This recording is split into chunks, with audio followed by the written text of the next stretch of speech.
Welcome, welcome, welcome, everyone, to the Women's Empower Network. I am so excited to have Alyson with us here from all the way from Australia. So, good morning. Tomorrow, good morning. So I'm in your future. Good morning, Jenny, for me, and good evening for you. Right? Exactly. Well, at least I know tomorrow's coming. So, that's always And the future looks reassuring. bright. The Oh, future is good. bright. I love that.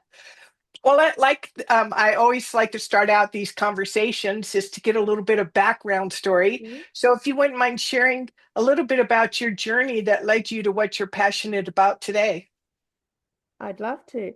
When I graduated from high school, I became a primary school teacher, which you guys call elementary school. I wasn't able to get a job because there's no demand. I ended up teaching with the Air Force, teaching military people from overseas, and I met my first husband. And then through the course of that, we kind of came to Canberra, which is a government town, because he was still in the Air Force, and we came to here. And then I got a job as a public servant, which was working for the government because teaching wasn't really filling my soul. For me, it's all about job satisfaction. Anyway, long story short, 25 years I did that. Then my very comfortable life fell in on my head.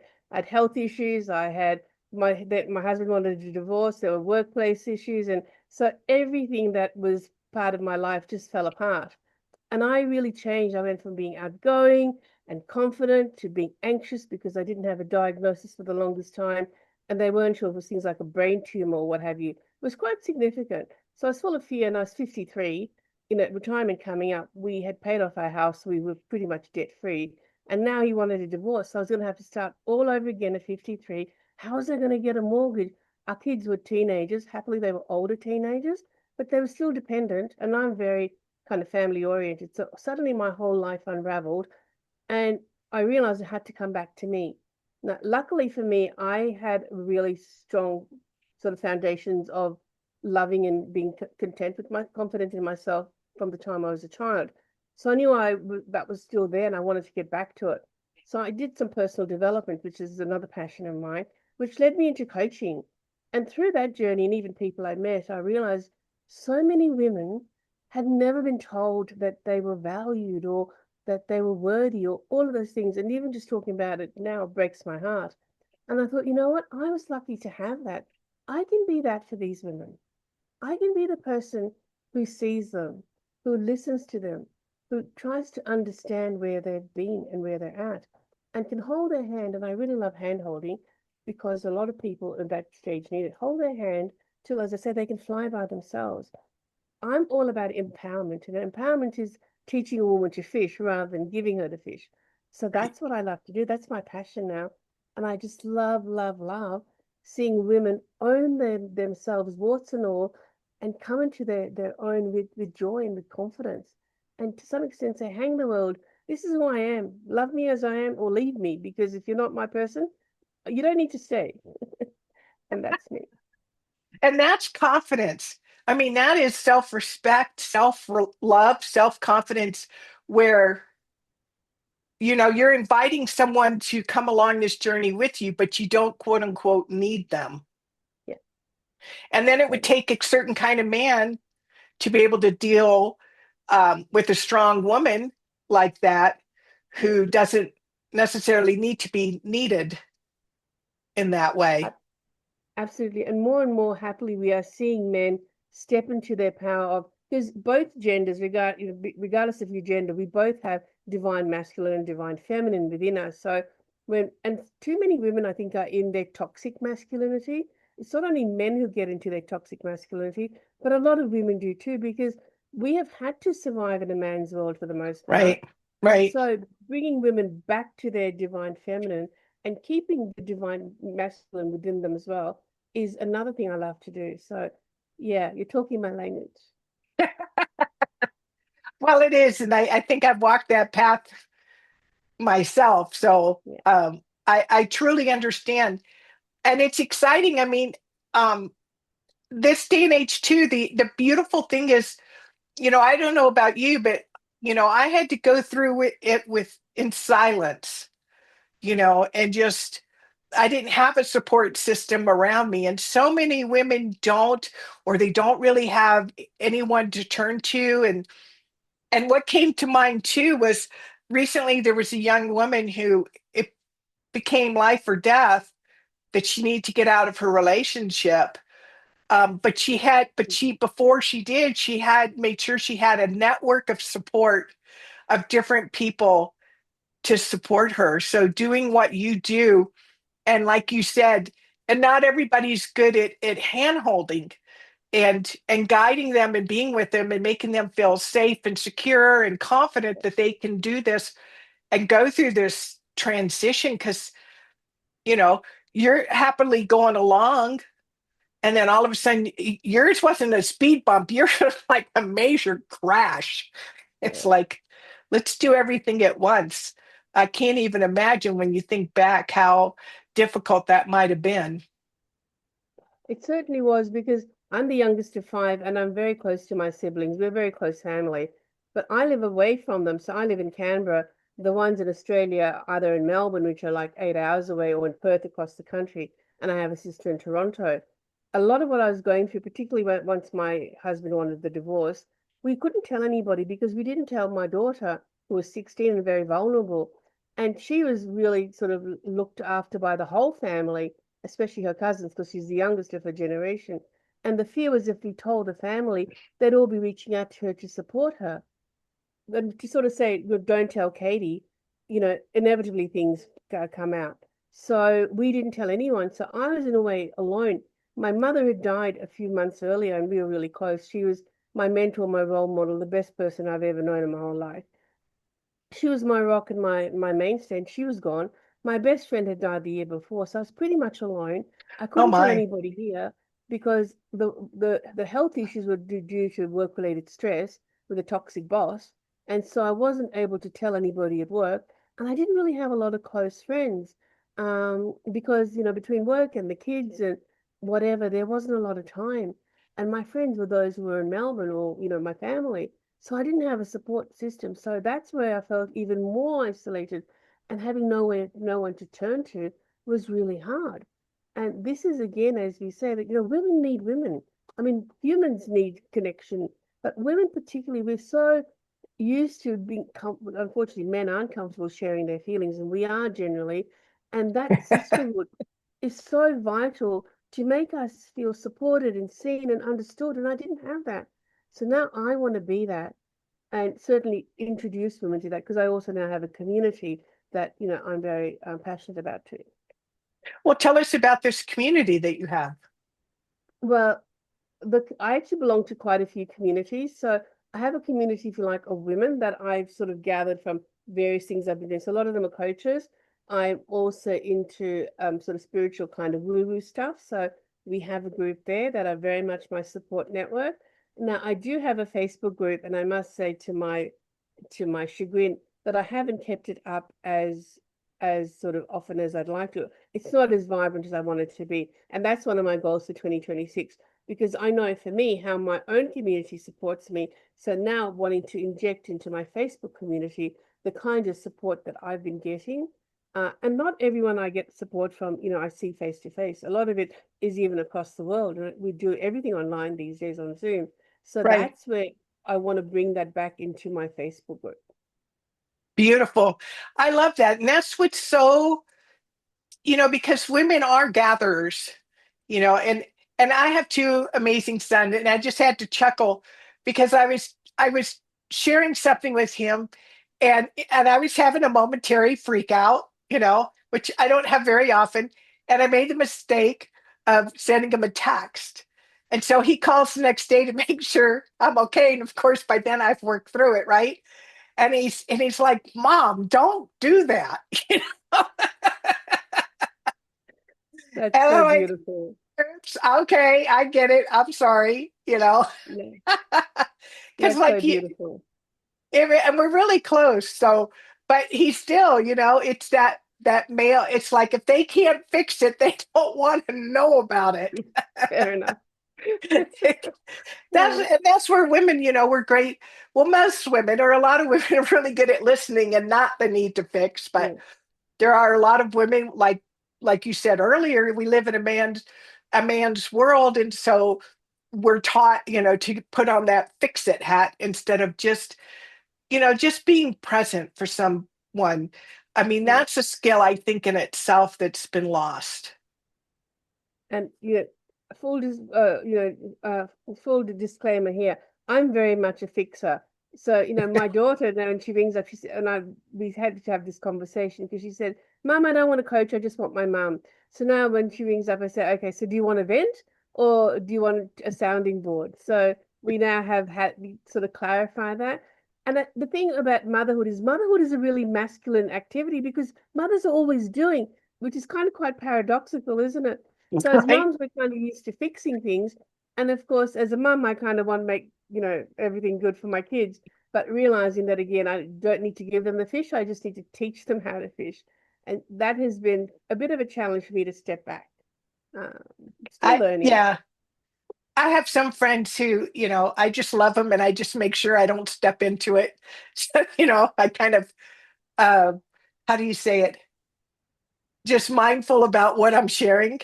But I wanted to tell you a cute story about my sister-in-law, and her and my brother for years had a business together, and she didn't really have any girlfriends. It was just her employees and her Mhm. husband. And so she went to her husband. She says, "Look, I just need you to put on your girlfriend hat. I just need to vent. I need to talk." So he says, "Okay." So she starts sharing. And of course, my brother, being who he was, alpha male, he started fixing it. And she just looked at him and she said, "You're fired." And she walked away. I love it. I love it. So, but that, I think a lot of times too, women just, and just need to be heard. We just need to be seen. Um, and that's beautiful that you can offer that. What came to mind? Yeah, I just when you were talking about, people that you don't want to give too much information to, I've always been an oversharer, and it was my girlfriend who actually taught me to give myself permission before I speak. And these days, what I say to people, and I will tell anybody, even in the supermarket, if I think I've got a nugget of gold that they might benefit from, I ask permission, but then I'm happy to share. And so what I've realized now is that before I share and before I give myself permission, I have to see if I trust that person. And trust needs to be earned. So I just want to share with people watching and listening that if you're like me, an oversharer, look at who you can trust. Let people earn your trust before you share. And start just sharing little pieces of information, almost like a closed fist, right? And just slowly open it before you go sort of full open palm. So I just wanted to share that because I know there are probably women like me out there who overshare. And so learning that skill, and I didn't learn that till quite late in my life, was something that was really helpful and I still find very useful till today. I still overshare from time to time, but it depends on how well I know you. And then again, I'll ask permission. And again, it's about, do I want to make myself that vulnerable? That's really the question. Well, two thoughts came to mind. One is, I love that you said that you ask permission. That is so important. A lot of times we just start talking and we don't know that who we're talking to is in a space to receive Yeah. or has the capability. I wasn't as fortunate as you, um, to have a mother that was receptive. She was not able to be a mother in that way, Yeah. and it took me decades before I understood and learned how to not have expectations, because my mother can't give me something she doesn't have the Yeah. capacity to give. It doesn't make her Exactly. wrong. It's just she's not who I go to share, because Yeah. she just doesn't have. So that came to mind too, is thinking about, instead of making the person wrong, it's are they capable of being there for you? Doesn't make them a bad person, but not everybody has that capacity. Absolutely. I always say, our parents didn't know any better. They all did the best they could with what they had. And that might seem to be a bit trite because people do say that a lot, but it's a truism. I don't believe there are parents out there who deliberately withhold love or support from their children. And if there are very few of those. And those who didn't do it is because they didn't know how, and they Right. often weren't shown how themselves. We've been very lucky in the 20th and 21st century because suddenly we've come into this new age of thinking outside the box, of being comfortable, sort of saying who we are without having to fit into little kind of molds that society has determined for us. So now that we have that awareness, and we're still not fully there, but people are now still slowly stepping out of those constraints, and we're learning more stuff that we didn't know before.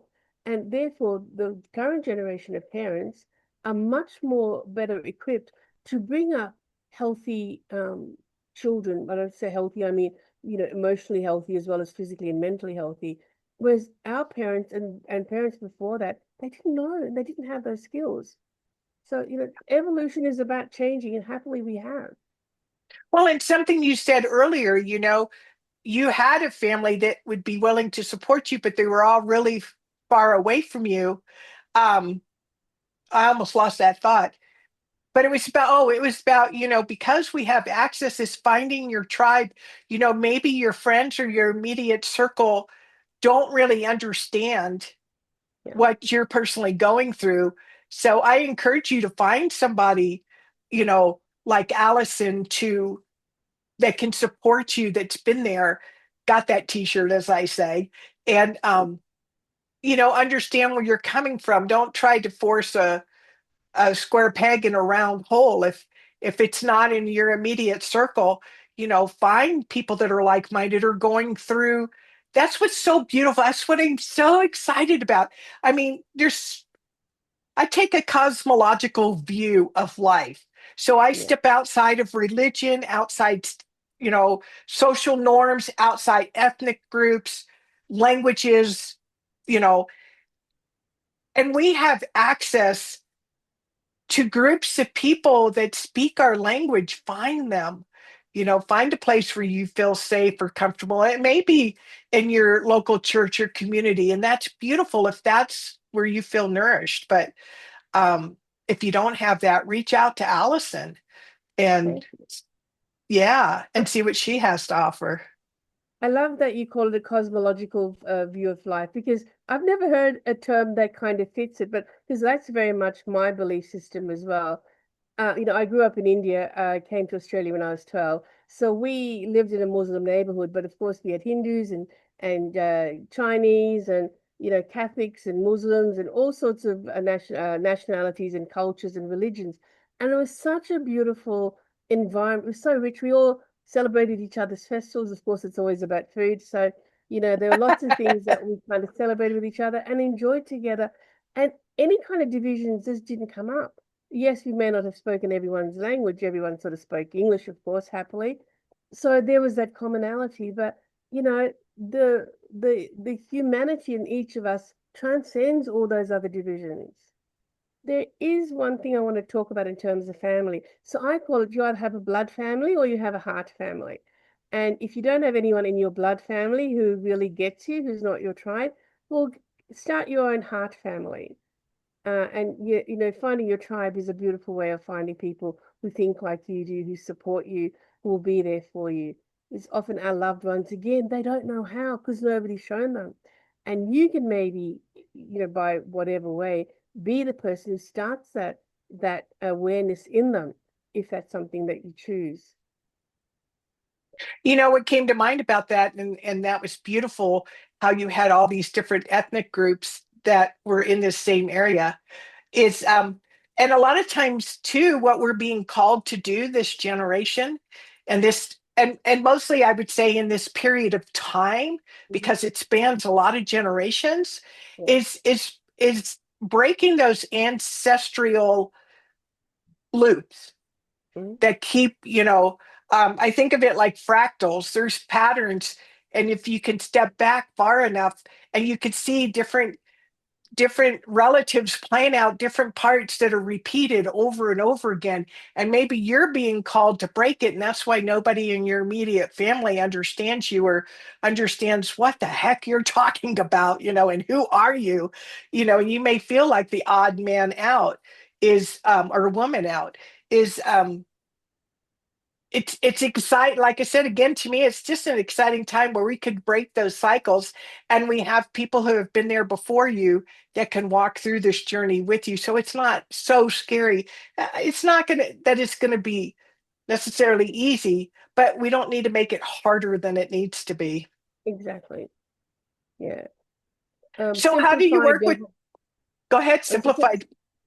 so simplified doesn't have to be simple, or simple doesn't have to be like not meaningful. I'm not making sense, but hopefully you get what I mean. But just because something is simple doesn't mean it's not effective. That's probably a better way of saying it. So my morning brain hasn't yet kicked in. But talking about breaking ancestral patterns, that is something very much that lots of people are doing through lots of modalities.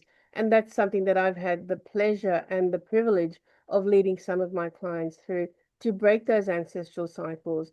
Um, and not just break it because for them, but they're breaking it so that their children and their grandchildren don't have to put up with that. And that's I think what most, and I do work with women, that's what most mothers and grandmothers are looking for, to create the world that they want their children and grandchildren to come into, and breaking those ancestral cycles of whether it's disease or whether it's addiction or whether it's negative kind of thinking or trauma, whatever it might be.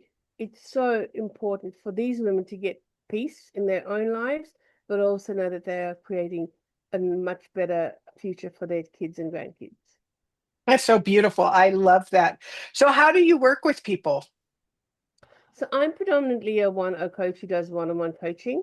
I do have group coaching and I also have courses. My teaching background and my coaching come together very nicely in that. Um, and I do hypnotherapy. I do lots of sort of modalities. And my whole thing is really just having women come into their own wherever they are. No, I don't believe anyone's broken. I find that term really offensive.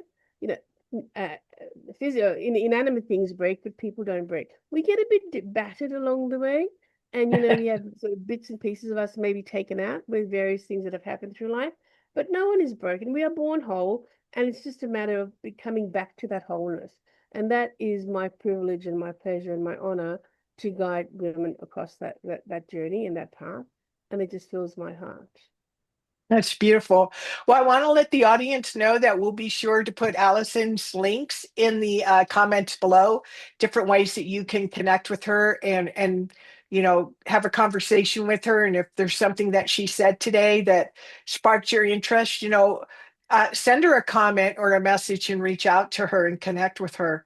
I highly, highly recommend that you do that, and not just it's a nice thought, but if you think it, do it. Thank you, Jeannie. And you please do that, and I will definitely get back to you. I love just reaching out to people and connecting with people and having those conversations where you really get to know the person behind the name or the post or the Facebook profile. So, connecting with people is really what I love. I'm a bit of a chatterbox, as you might guess. So, we'll never run short of something to talk about. But I can Right? also listen. That's beautiful. I love that. Well, before we go today, is there any parting words of wisdom that you would like to share? I would just love to say, you know what? Love yourself because you deserve it. And start with little things. Start watching what you say to yourself because we are so automatic in our thoughts. And we have, like, however many thoughts a day, 80% of them are negative, and we repeat them every day. And our language is so important. So start looking at how you talk to yourself. And you can start that today. One of the things I used to say to myself when I made a mistake was, "Oh, you idiot." Well, I don't do that anymore. And if I do, I stop. Before I even go past you, I just stop. So once you have that awareness building, it's amazing how you will be able to catch yourself and just be kind to yourself. Give yourself grace, especially in what you say to yourself. Thank you. That's beautiful. Well, thank you, Allison, and I look forward to seeing more of you here.